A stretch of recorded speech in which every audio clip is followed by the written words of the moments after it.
শিৱসাগৰ ভটিয়াপাৰত স্থিত ONGC এটা ৰিগত বিস্ফোৰণৰ পাছতে গেছ ওলায় আৰু এই বিস্ফোৰণৰ পাছতে গেছ ওলাই প্ৰথম ঘটনা নহয়। ইয়াৰ আপোনাৰ বাৰম্বাৰ ONGC এনেকুৱা গাফিলতি কৰে আৰু এনেকুৱা ঘটনা সংঘটিত হৈ আছে। মই মোৰ সতীৰ্থক এই দৃশ্য দেখাব দিম, যিহেতু আমাৰ ওচৰলৈ যাব দিয়া নাই।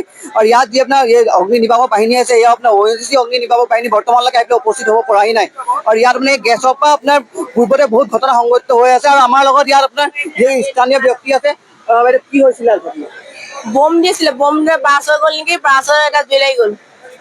ভয়ংকৰ শব্দ মানে একেবাৰে থাকিব নোৱাৰো। আপোনাক কি কৈছে?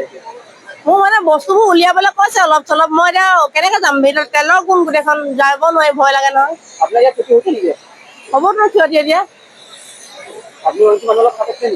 নাই মানে আপোনাক কোনে নিৰ্দেশনা দিলে যে ওলাই যাব লাগে? এই গাঁওবুঢ়াই দিছে। আৰু কি ক'ব? কি ক'ম মানে মোৰ ঘৰত জাতিতে মোৰ ঘৰ, মইতো শুই আছিলোঁ, ক'ব নোৱাৰোঁ। মাইকী মানুহে গৈ পিনি জগাই দিলেগৈ, উঠিলোঁ, বহুত ডাঙৰ আৱাজ এটা দিলে, দিয়াৰ পিছত গেছ বাঢ়ি হ'ল। ONGC গাফিলতিটো হৈছে আৰু আমাৰ পাব্লিকৰ কাৰণে দিগদাৰ হৈছে। মোৰ ঘৰটো ভিতৰতেই কালিলৈ কিবা এটি হৈ যাব, অলপ গোটেই সম্পত্তি আছে, হয়, উলিয়াব নাই পৰা। আমি এতিয়া কি কৰিম? এতিয়া তালৈ যাবলৈও দিয়া নাই, ঘৰৰ ভিতৰলৈ বাহিৰত ওলাই যাবলৈ কৈছে। এইসকল লোকৰ আপোনাৰ যিহেতু ঘৰটো দাঁতিতে আছে আৰু তেওঁলোকে দাঁতিত থকাৰ বাবে আপোনাৰ ঘৰৰ বস্তু বাহনি উলিয়াবলৈ এতিয়ালৈকে দিয়া নাই। আৰু এয়া মই সতীৰ্থ দেখাব অনুৰোধ জনাম যে আমাক ওচৰলৈ যাব নিদিয়াৰ বাবে আমি দূৰৰ পৰাই দেখাবলগীয়া হৈছে। যেতিয়া গেছ লিক হৈ আছে, এই গেছৰ পৰা আপোনাৰ এটা দুৰ্ঘটনা সংঘটিত হোৱাটো কোনো ডাঙৰ কথা নহয়। আৰু ইয়াত যি আপোনাৰ অগ্নি নিৰ্বাপক বাহিনী আছে, অগ্নি নিৰ্বাপক বাহিনী ষ্টেট গভৰ্ণমেণ্ট মানে অসম চৰকাৰৰ যি অগ্নি নিৰ্বাপক বাহিনী আছে, সেই অগ্নি নিৰ্বাপক বাহিনী আহি পেলাই আপোনাৰ নুমুৱাবলৈ বা ৰখাবলৈ চেষ্টা কৰি আছে। কিন্তু ইয়াত আপোনাৰ ONGCৰ যি আপোনাৰ অগ্নি নিৰ্বাপক বাহিনী আছিলে, অগ্নি নিৰ্বাপক বাহিনী বৰ্তমানলৈকে আহি পেলাই উপস্থিত হ'ব পৰা নাই। ইয়াত আপোনাৰ দেখিব পাৰে আছাম বুলি লিখা আছে। আৰু মানে ইয়াত স্পষ্ট এটা কথা যে অসম চৰকাৰে ইয়াত আপোনাৰ যুঁজি আছে বা চেষ্টা কৰি আছে এইখিনি নিয়ন্ত্ৰণ কৰিবলৈ। কিন্তু ইয়াত আপোনাৰ ONGC ফালৰ পৰা কোনো ধৰণৰ ONGC সম্পূৰ্ণ ব্যৰ্থ হৈছে এই কাম কৰাত। আৰু আমাৰ লগত ইয়াত আপোনাৰ ONGC কি হৈছিলে এতিয়া আহি পাইছোঁ। এওঁলোকে আপোনাৰ কোনো কথা ক'ব বিচৰা নাই। ইয়াত স্পষ্ট হৈ পৰিছে এওঁলোকে কোনো ধৰণৰ কথা ক'ব বিচৰা নাই।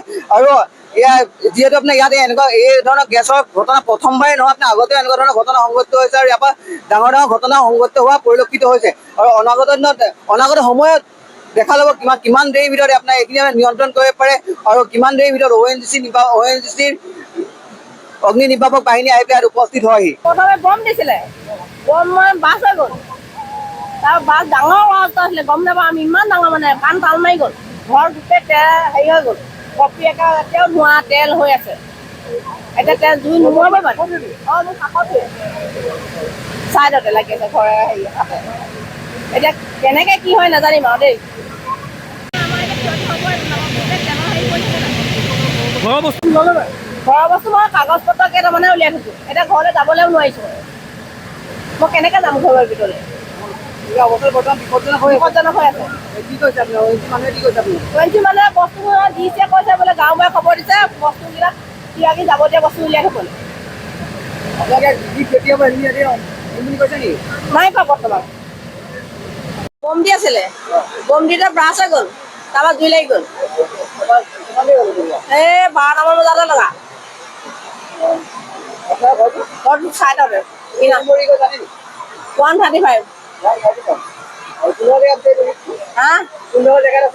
ভটিয়াৰ পৰা বাইছোঁ।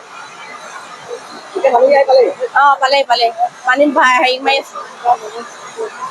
যিকোনো খবৰৰ বাবে যোগাযোগ কৰক 7099017330 লগতে 7099017110 নম্বৰত।